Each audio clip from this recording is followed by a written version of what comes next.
മൊത്തം 12ഓളം ക്ഷേത്രങ്ങൾ ഈ പട്ടണത്തിലും പ്രാന്തപ്രദേശങ്ങളുമായിട്ടുണ്ട്. ഓരോ യൂണിറ്റിനും ഏത് ക്ഷേത്രത്തിലാണ് ഡ്യൂട്ടി എന്നുള്ള ഇൻസ്ട്രക്ഷൻ ഞാൻ നിങ്ങൾക്ക് തന്നിട്ടുണ്ട്. നാളത്തേക്ക് ആക്കണ്ട. You start your duty as of from now until day after morning. Yes sir. എന്തെങ്കിലും സംശയമോ പ്രശ്നങ്ങളോ ഉണ്ടായാൽ ഉടനെ കൺട്രോൾ റൂമുമായി ബന്ധപ്പെടണം. Now you may proceed to your respective destination.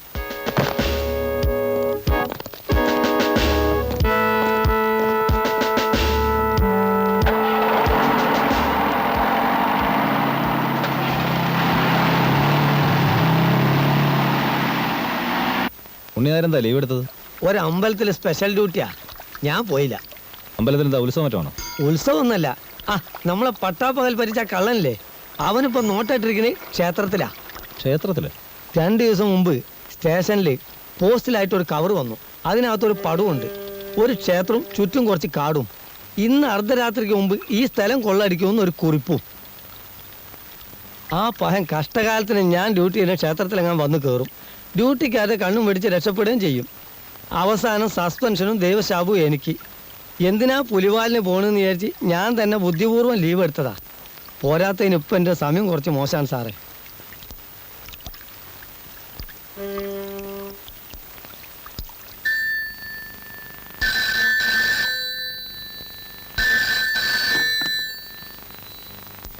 Hello, അമ്പലക്കാടനാണ്. അമ്പലക്കാടൻ. എന്താ ഇപ്പൊ ബോധ്യമായോ അമ്പലക്കാടനോട് കളിച്ചാൽ എങ്ങനെ ഇരിക്കുമെന്ന്? എന്താ മിണ്ടാത്തേ? ഒരു ക്ഷേത്രവും ചുറ്റും കുറച്ച് കാടും. ഇന്ന് അർദ്ധരാത്രിക്ക് മുമ്പ് ഈ സ്ഥലം കൊള്ളടിക്കുമെന്ന് ഒരു കുറിപ്പും.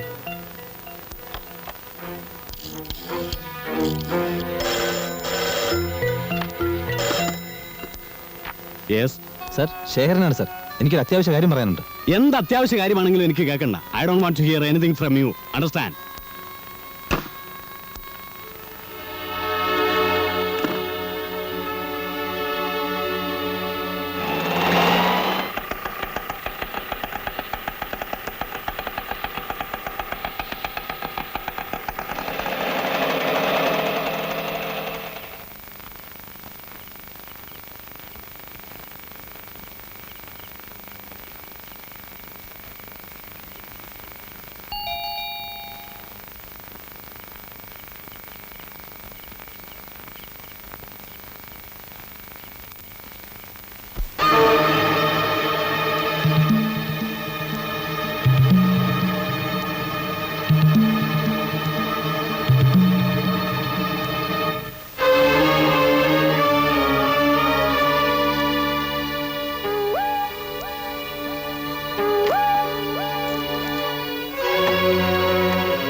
എന്താ സർ?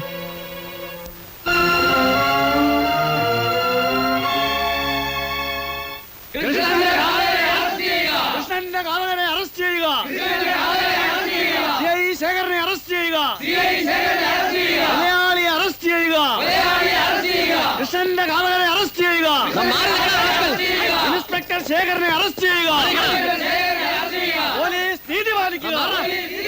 പോലീസ് നീതി പാലിക്കുക. കൃഷ്ണന്റെ ഘാതകരെ അറസ്റ്റ് ചെയ്യുക. പോലീസ് നീതി പാലിക്കുക. ശേഖരനെ അറസ്റ്റ് ചെയ്യുക.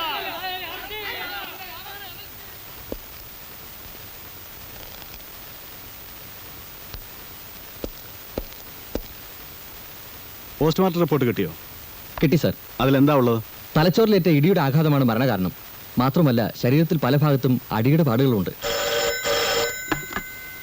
ഹലോ, യെസ്, ശരി സർ. ഐ ജി സാർ, മാത്യൂസാണ്. ഉവ്വ, പേപ്പറിൽ ന്യൂസൊക്കെ വായിച്ചു.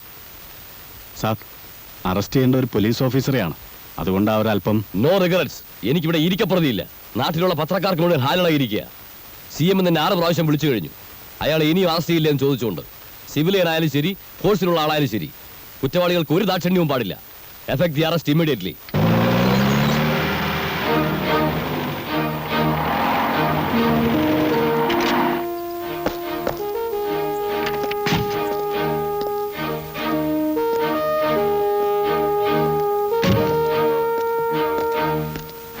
ഇന്ന് ആളുകൾ പ്രശ്നം വല്ലതും ഉണ്ടാക്കിയോ? പതിവ് പോലെ കുറച്ച് മുദ്രാവാക്യം വിളിച്ചിട്ട് പോയി, അത്രേ ഉള്ളൂ സാർ. ഉം.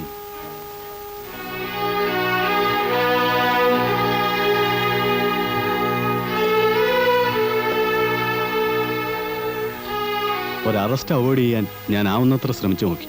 പക്ഷേ പ്രയോജനം ഉണ്ടായില്ല. അത്രയ്ക്കും പ്രഷർ ഉണ്ടായിരുന്നു മോളിൽ നിന്ന്.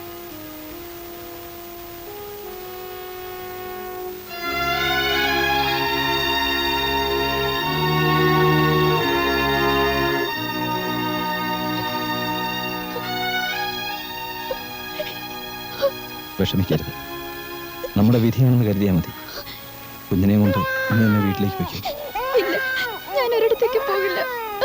കരയാതിരിക്കും.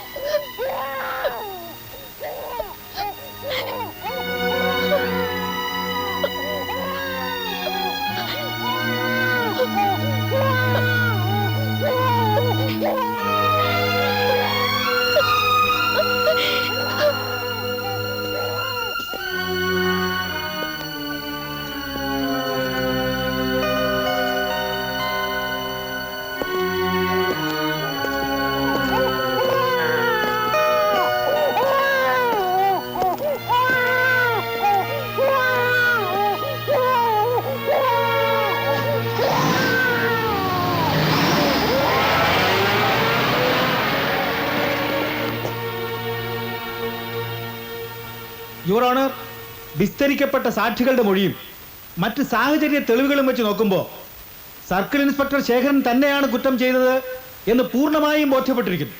ഒന്നാം സാക്ഷിയും കൊല്ലപ്പെട്ട കൃഷ്ണന്റെ വീട്ടിലെ ജോലിക്കാരനുമായ അശോകൻ പ്രതി കൃത്യം നിർവഹിച്ചതിന് ശേഷം അവിടെ നിന്ന് ഇറങ്ങിപ്പോകുന്നത് കണ്ടു എന്ന് പറയുന്നത് പൂർണ്ണമായും വിശ്വസനീയമാണ്.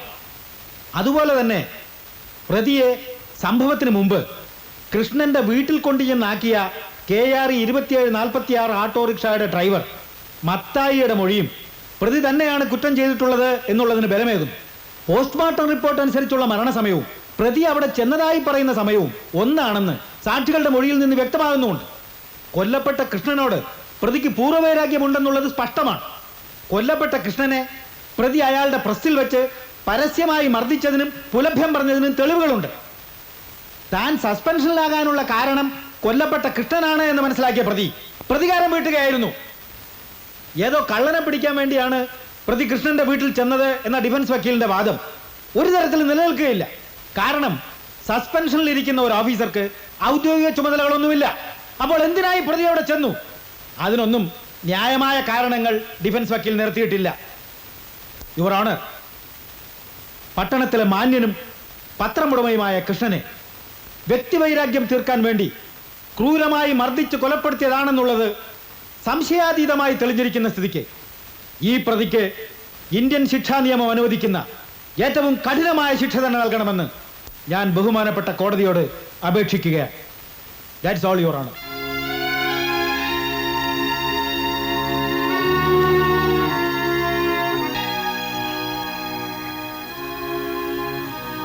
നിങ്ങളെപ്പോലെയുള്ള ലോക വിവരമൊന്നും ഞമ്മക്കില്ല. പക്ഷെ ഒന്നറിയാം, ഞാനും നിങ്ങളെ വിചാരിച്ച ഈ നാട് നന്നാവില്ല.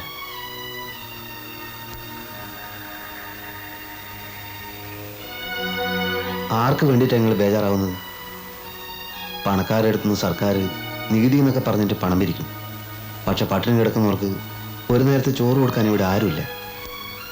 നിങ്ങളോട് നമ്മൾ മുമ്പ് പറഞ്ഞിട്ടുള്ളത് പോലെ ഇവിടുന്ന് സ്ഥലം വിട്ടോളി. ഈ ദുനിയാവിൻ്റെ ഏതെങ്കിലും ഒരു മൂലയ്ക്ക് നിങ്ങൾ ജീവനോടെ ഇരിക്കുന്നുണ്ടെന്ന് അറിഞ്ഞാൽ മതി ഞമ്മക്ക്.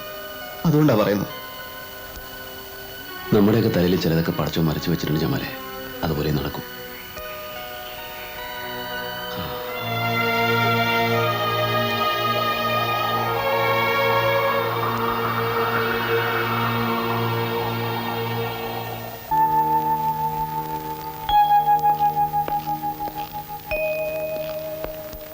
ഒരാൾ കാണാൻ വന്നിട്ടുണ്ട്.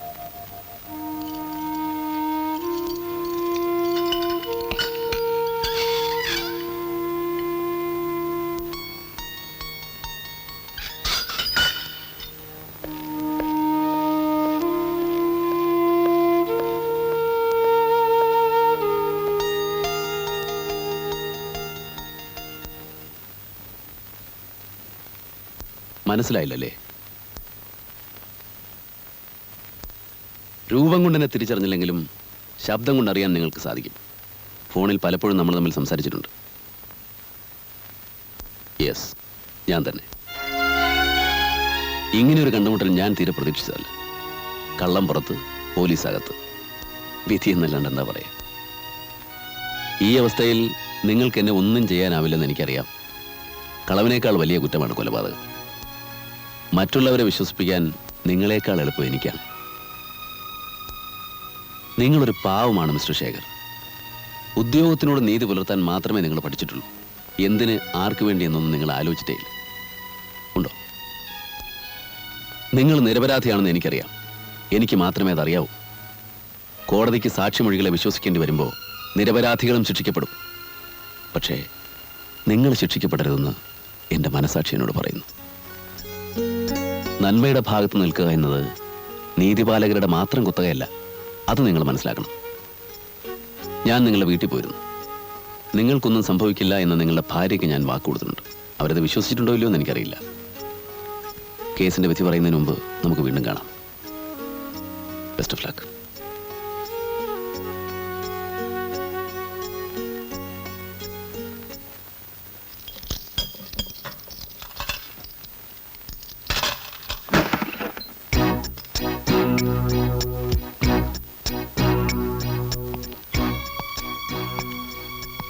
നിങ്ങൾ വീണ്ടും ഒന്ന് കാണേണ്ടി വന്നു. ഇത്തവണ വന്നത് ഒരു ചെറിയ അഭ്യർത്ഥനയുമായിട്ടാണ്. നിങ്ങൾ രണ്ടുപേരും കോടതി വരെ ഒന്ന് വരേണ്ടി വരും. കോടതി വരെ? എന്തിന്? അമ്പലക്കാടൻ കൃഷ്ണനെ കൊന്നത് എന്തിനാണെന്നും എങ്ങനെയാണെന്നും പറയാൻ.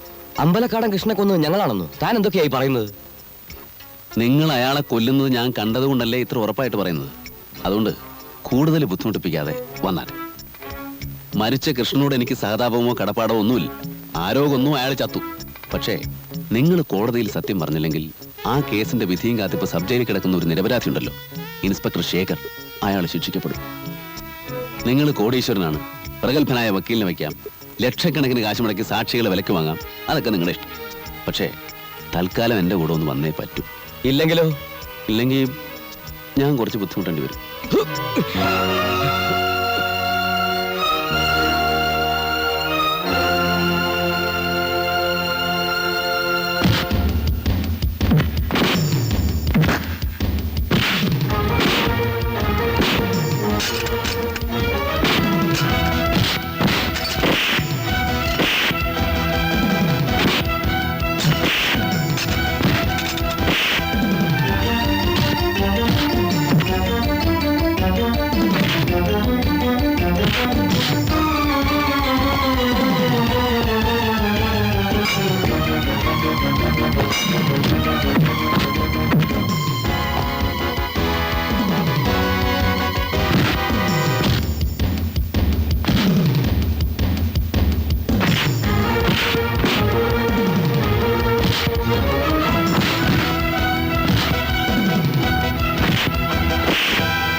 അന്നേ ദിവസം സംഭവം നടന്നത് പൂർണ്ണമായും നിങ്ങൾ കണ്ടോ?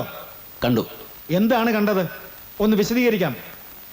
ഞാനവിടെ ചെല്ലുമ്പോൾ അമ്പലക്കാടന്റെ പത്രത്തിൽ വന്ന ഒരു വാർത്തയെ ചൊല്ലിയുള്ള തർക്കം നടക്കായിരുന്നു.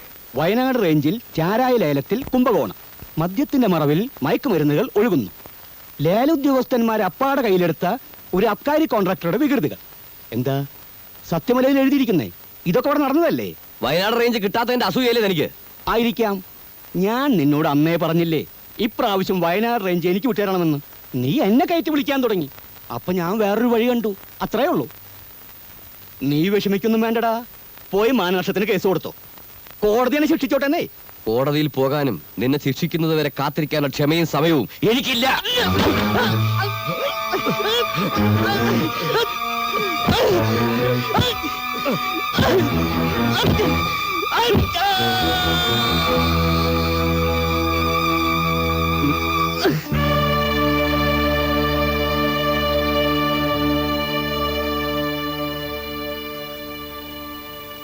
തീർന്നു തോന്നണേ. വാ പോവാ.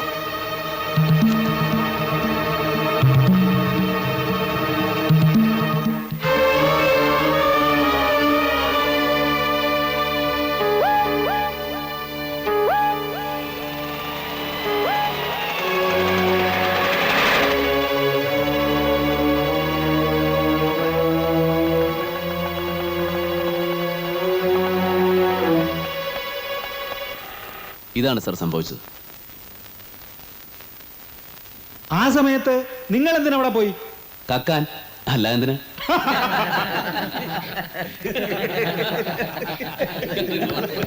സത്യമാണ്, ഇവിടെ പലർക്കും ഞാൻ ആരാണെന്ന് വ്യക്തമായിട്ടറിയാം. പല വേഷങ്ങളിലും അവരെന്നെ കണ്ടിട്ടുണ്ട്. പത്രങ്ങളും പോലീസും പിടികിട്ടാപ്പുള്ളി എന്ന് വിശേഷിപ്പിച്ച ആ കള്ളൻ ഞാൻ തന്നെയാണ്. ഇനിയും എത്ര കാലം വേണമെങ്കിലും എനിക്ക് അങ്ങനെ സ്വതന്ത്രമായിട്ട് ജീവിക്കാം. ഈ കീഴടങ്ങൽ മനഃപൂർവ്വമാണ്. ഇല്ലെങ്കിൽ നിരപരാധിയായ ഒരു മനുഷ്യൻ ശിക്ഷിക്കപ്പെടും. കാരണം അമ്പലക്കാടനെ കൊന്നത് ഇൻസ്പെക്ടർ ശേഖർ അല്ല എന്നറിയാവുന്ന ഒരേ ഒരു സാക്ഷി ഞാൻ മാത്രമാണ്. കള്ളനാണെങ്കിലും മനസാക്ഷിയുള്ളവനാണ് സാറേ ഞാൻ. ഇൻസ്പെക്ടർ ശേഖരനെ രക്ഷിക്കാൻ നിങ്ങൾ കെട്ടിച്ചമച്ചുണ്ടാക്കിയ കഥ അല്ല ഇതെന്ന് കോടതി എങ്ങനെ വിശ്വസിക്കും? നിയമം കുറേയൊക്കെ എനിക്കും അറിയാം സാർ. വ്യക്തമായ തെളിവുകളോടുകൂടി തന്നെയാണ് ഞാൻ ഇവരെ കോടതിയിൽ ഹാജരാക്കിയിരിക്കുന്നത്. നിരപരാധിയായ ഒരു മനുഷ്യനെ രക്ഷിക്കാൻ സ്വന്തം ജീവിതമാണ് ഞാൻ അടിയറ വയ്ക്കുന്നത്. തെളിവായിട്ട് ഒരു കള്ളനെ പിടിക്കാൻ ലക്ഷങ്ങളും കോടികളും ചെലവാക്കാൻ ഇവിടെ വകുപ്പുണ്ട്. പക്ഷേ അവൻ എങ്ങനെ കള്ളനായി എന്നറിയാൻ ആരെങ്കിലും ശ്രമിക്കാറുണ്ടോ? ആരും കള്ളനായി ജനിക്കാറില്ല സർ. സാഹചര്യങ്ങളാൽ കള്ളനാക്കപ്പെടുകയാണ്. ഞാനും അങ്ങനെ തന്നെ. സർക്കാരിനെയും ജനങ്ങളെയും വഞ്ചിക്കുന്നവരെ ദൈവം പോലും ശിക്ഷിക്കുന്നില്ല എന്നുള്ള അറിവ്. നേരായ മാർഗത്തിലൂടെ ജീവിക്കാൻ ശ്രമിച്ചവർ പട്ടിണി കിടക്കുന്നത് കാണേണ്ടി വന്നപ്പോഴുണ്ടായ അമർഷം. അനാഥനായ എന്നെ കള്ളനാക്കിയ കാരണങ്ങൾ ഇതൊക്കെ തന്നെയാണ്. പക്ഷേ വയറ് വിശക്കുന്നവന്റെ എച്ചിൽ പാത്രത്തിൽ ഞാൻ ഇതുവരെ കൈയിട്ട് വരട്ടില്ല. പരിശോധിച്ച് നോക്കാം. ഞാൻ നടത്തിയിട്ടുള്ള ഓരോ കളവും ന്യായമായിട്ടുള്ളതായിരുന്നു. മാന്യതയുടെ കുപ്പായമിട്ട് നടക്കുന്നവർ പലരും എന്നേക്കാൾ വലിയ കള്ളന്മാരാണ്. മദ്യത്തിൽ മായം ചേർക്കുന്നവർ, നിരോധിക്കപ്പെട്ട മരുന്ന് വിറ്റ് കാശുണ്ടാക്കുന്നവർ, കള്ളക്കണക്ക് മാത്രം ബോധിപ്പിച്ച് ഇൻകം ടാക്സിന് വെട്ടിക്കുന്നവർ, എല്ലാവരും ഓരോ അർത്ഥത്തിൽ കള്ളന്മാരാണ്.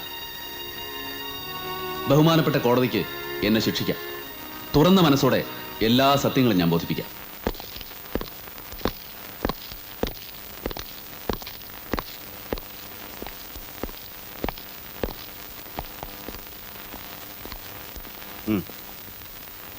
സാർ, എനിക്കൊരു അപേക്ഷയുണ്ട്. എൻ്റെ കയ്യിൽ ശേഖരൻ സാർ വിലങ്ങ് വെച്ചാൽ മതി.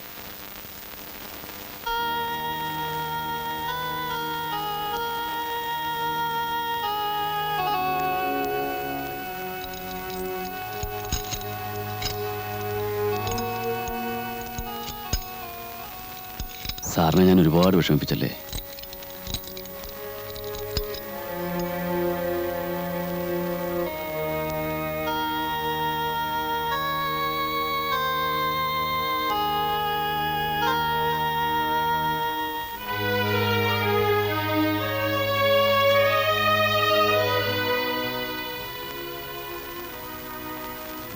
ഇപ്പൊ മനസ്സിലായില്ലേ ഞാനെന്ന് പറഞ്ഞതൊക്കെ സത്യമായിരുന്നു? യോഗ്യനായ ഒരാളെ കല്യാണം കഴിച്ച് ഭാര്യയായി അമ്മയായി ആനി സുഖമായിട്ട് ജീവിക്കുന്നു. ഞാനെന്ന് പറഞ്ഞതുപോലെ കുട്ടികൾക്കൊരു കള്ളന്റെ കഥ പറഞ്ഞു കൊടുക്കാൻ മറക്കരുത്. വരട്ടെ.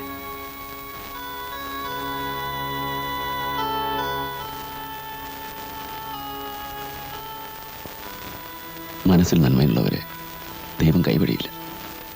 എന്നെങ്കിലും ഒരിക്കൽ വീണ്ടും കാണാം.